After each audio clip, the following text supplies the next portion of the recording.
Hey guys, welcome back to my channel and welcome to my next weekly check-in.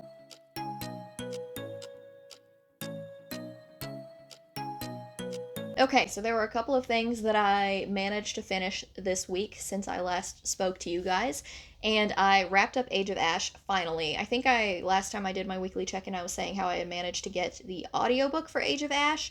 I ended up finishing that probably Monday or Tuesday of last week, and I liked it. It was different, I think, but it also wasn't anything like too outside of the norm for what you would expect. I don't know. I ended up giving it 4 stars. I am interested to see where the story goes next and what characters it's going to follow. I'm trying not to get too spoilery in my thoughts, but the way that it wrapped up with one of the main POV characters doesn't really feel as though there's going to be a way to move forward in the story with them, whereas the other one, it definitely feels like we will. I don't know. The one who doesn't feel like we'll be moving forward in the series is the one that we started off kind of feeling like was going to be the main character. So it was interesting. And I know there's going to be more planned for them. And Daniel Abraham is a very good writer. So I am interested to see what's going to happen with the remainder of the series. But I did finish it and I did enjoy it. I think that it was a little bit slow going for the middle. It dragged a little bit, but the beginning was really, really good, especially with the whole heist aspect. And then in the end, it kind of came full circle and they brought the heist back into it again, which, like I said when I first started reading this, if you give me a heist story, I am in. I love anything that involves any of that.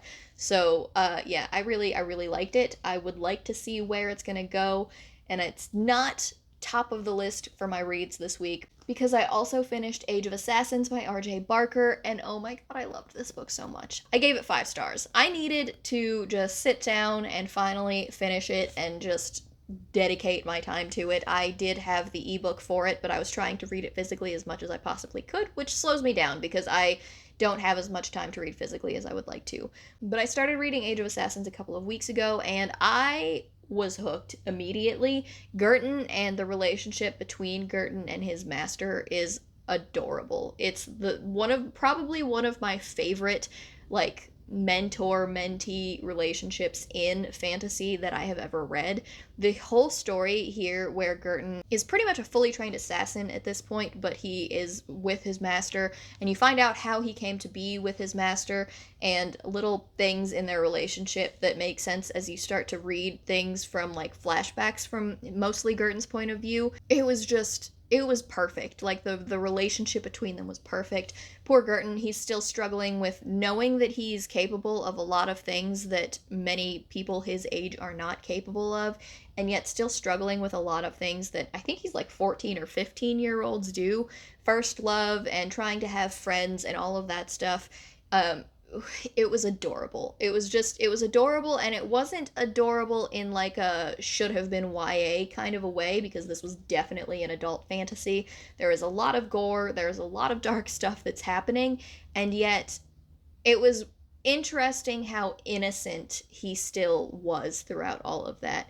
It was funny. I really laughed out loud multiple times, like while I was reading this. There were just little tongue-in-cheek comments and little sentences here and there that would call back to things that happened a couple of chapters earlier, where you're just like, oh, that's entertaining. I didn't know that that's where that was going. I don't really want to go too in-depth on this because there are several things that are twists in it, but essentially this did boil down to like a fantasy murder mystery, and those are 2 things that are really easy to hook me with. So Girton and his master are spending the entire time undercover as like a lord's son and a court jester, trying to determine who is there to kill the heir to the throne and potentially the queen, and they spend the entire time trying to unearth who is behind the plot.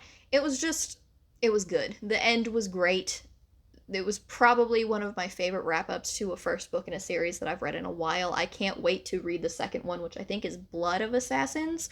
We have the third one. We haven't gotten the second one yet. I really need to work on that so that I can move on in this series, because this was 5 out of 5 stars for me. I adored this book so much. I didn't bring it out here with me because I'm lazy, but I also managed to start and finish the first volume of Deadly Class, which I think I was talking about how I still needed to do to wrap up my February TBR in my last weekly check-in. And I did do that, and I didn't love it. I really didn't. It was like 3.25 stars. It was okay. It was really nothing special. I did not like the art style.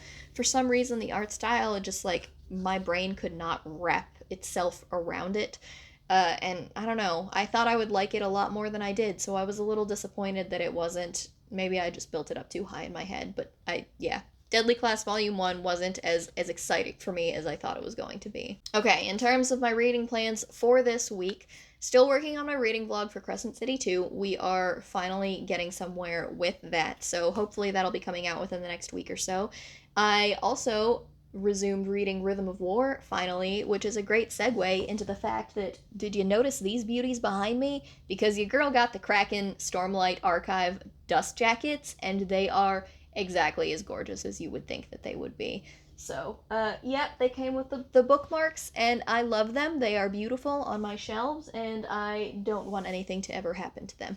So, I've been listening to Rhythm of War. I haven't been reading it physically. Obviously, I can take the dust jacket off, but that book is massive, so it's just a little bit easier for me to listen to the audiobook as it is. I think I'm finally maybe like 30-something% of the way through. I haven't looked specifically. But we are making progress. I am really enjoying it. I never stopped enjoying it.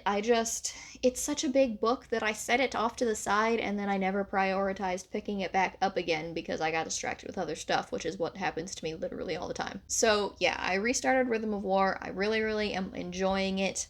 I am loving Adolin just as much as I always have. I know that he can be a polarizing character, but I am always going to love Adolin. He's just like this adorable himbo golden retriever, and he's just precious to me. I actually think I like Adolin more than Kaladin, just because, I don't know, that might be sacrilege, but his character is just, he's great. He's great, and I do like Kaladin a lot. So in addition to reading Rhythm of War for this upcoming week, I am also reading another chunky fantasy. I started reading my arc of The Hunger of the Gods by John Gwynne, which I have been eagerly anticipating. You guys know I raved about Shadow of the Gods last year. It was one of my top books of the entire year, and I am only 10% of the way into Hunger of the Gods so far, so I really can't tell you whether or not it's, any better or any worse or whatever. I am enjoying it. I'm enjoying seeing all of these characters right where they left off at the end of the Shadow of the Gods, and we have to talk about that cover because that cover, while it's very similar to the cover for the Shadow of the Gods, I love it. So the whole big monstery animal and the tiny person is weirdly one of my favorite cover choices that an artist has made in a very long time, and I love that they go together so perfectly.